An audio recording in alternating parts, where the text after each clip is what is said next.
sometimes friends can help us to find jobs. Maybe they are classmates that we studied with or old colleagues, but friends can be great for career networking. Do you think that friends are as important as they used to be? Oh, wow, that's a tough question. I haven't really thought of that one before. So I'm going to have to say that friends have always been important, and that our friends have different roles as we grow older. So I'm lucky enough to have had friends since my early childhood. It's a long time ago, but we still talk most days, usually via phone apps or whatever. But when we were younger, we spent time in class together and we played sports after school on the weekends and holidays. But our relationships today are more about chatting about kids or what's happening in the world. I also made a lot of friends while I was studying, so our relationships tend to focus more on our common interests of our careers or the topic of our studies. I guess the same goes for friends that I have made through work, where we often talk about teaching. But whoever the friend is, you always end up sharing your thoughts about other things in your lives as well, especially when you get to know them better. I always try to stay in touch with my close friends from my school, university, or old workplace. So I hope that these friendships will always be important to me.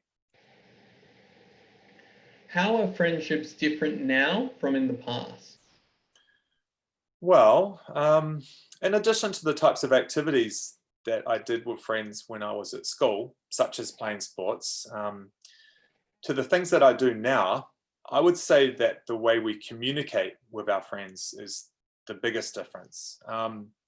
So these days, a lot of my friends live overseas, which is basically because I've lived in 2 different countries. So this means a lot of our chats take place on WhatsApp. There's Korean versions of WhatsApp, or sometimes via video calls. Obviously, these things weren't possible when I was younger. Also, I still like to email old friends because I think that shows a nice personal touch. And I guess when I was younger, I had pen pals, but those letters always took so long to send. Not like an email where it's instant. Finally, we have social media as another way to stay in touch. I think this has really changed the nature of friendships from my childhood. We can share photos easily. We can find out, instantly about major life changes. And another thing, it's even allowed me to reconnect with some old friends who I'd lost touch with. Great. And I think that comes to the end of section 3. Thank you. Okay, so there you have an example of some of the types of questions that you would be likely to encounter in section 3. I'm going to take you across and I'm going to share a little presentation I have. And we're going to analyze some of my answers, some of the parts of the answers which I just gave. So, okay. All right, so as mentioned, part 3 is going to be about 4 to 5 minutes. So in the actual test, I may have expected a couple more questions there from Tom, but I just wanted to give you some insight into how part 3 works.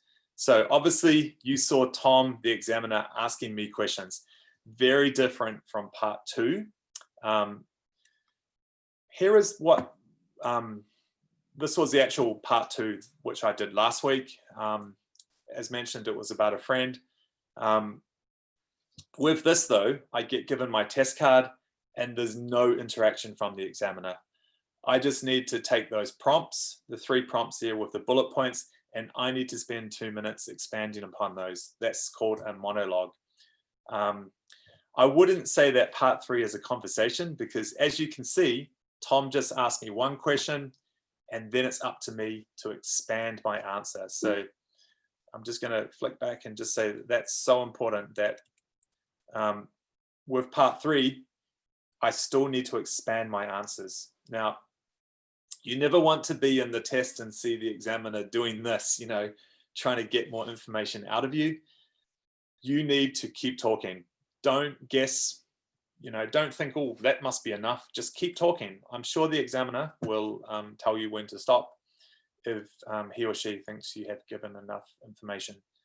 So yeah, part 2, that's your monologue.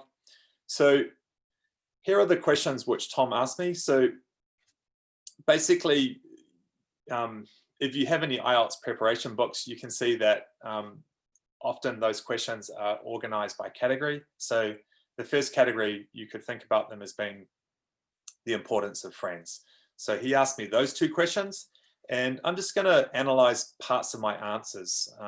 We're not going to look at the whole script which I actually made. So we're just going to analyze parts of my answers. Now, it's really important to let the examiner know that you have lots to say. One common thing that I notice when I'm helping people prepare for their IELTS test is they might say something like this. I don't think it's vital to have lots of friends, but I think we need to have good friends because, right? Now, what will happen is when you say because, you're likely to just give one reason. Then you talk about that reason, and in many cases, naturally, it'll bring your answer to an end. That means you've only given one reason. It's not a well-expanded answer. So this is my big hint on how to expand your answer. In my second sentence, I have the sentence which says, there are a few reasons why I say this. So also that's a complex sentence, which is nice. But what it lets the examiner know is that after I give my first reason, why it's important to have good friends, he or she can expect that I'm going to add another reason. So in a way, I'm taking control of that situation, and I'm saying to the examiner, please wait, because I'm going to give you a few reasons. Now, if the examiner does interrupt and they move on to the next question, that's a good sign, because it still means that you must have given enough information in the answer. But always let the examiner know that you have plenty to say. So for a number of reasons, there are a few reasons for this. So those are just some nice little phrases that you can use that lets the examiner know that you're going to keep talking. Once I did get into my reasons, just like in writing task 2, I'm using cohesive devices. So you need to have structured speaking. That's part of your coherence and cohesion score.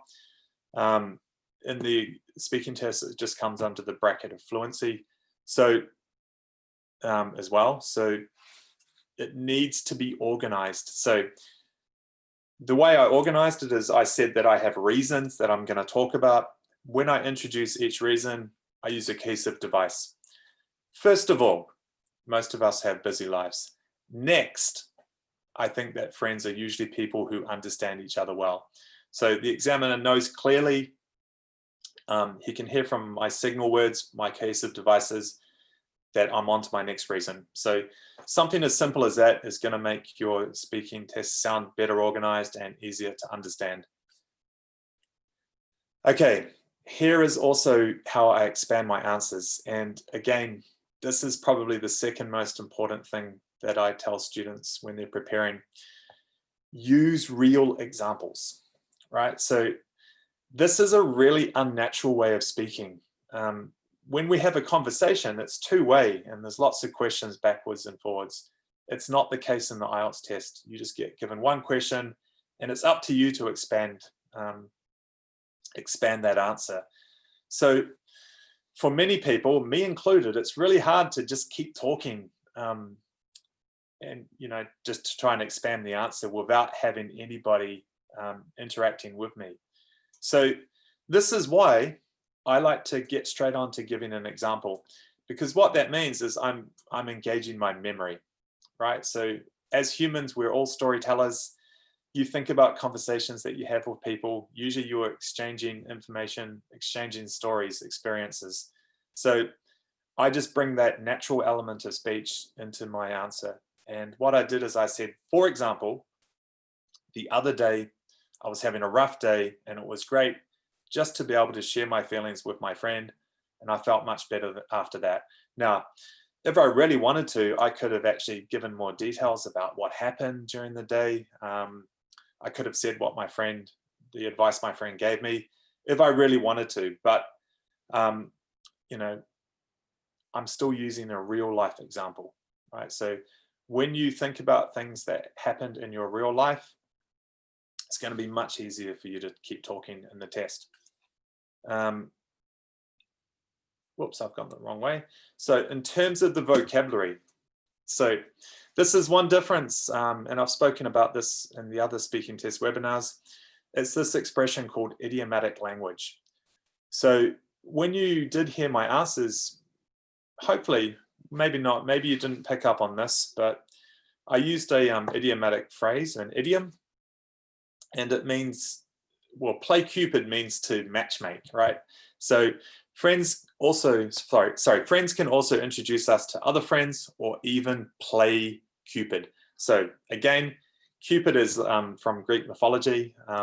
And when we say play Cupid, it just means that you are a matchmaker, right? So maybe my friend had an idea that if I meet this particular woman, that we might get on well together. So I think he did a really good thing, and he kind of set us up on in some sort of form of matchmaking. So that's called to play Cupid, and it's an idiom. Not just idioms though, you also want to use a wide range of vocabulary.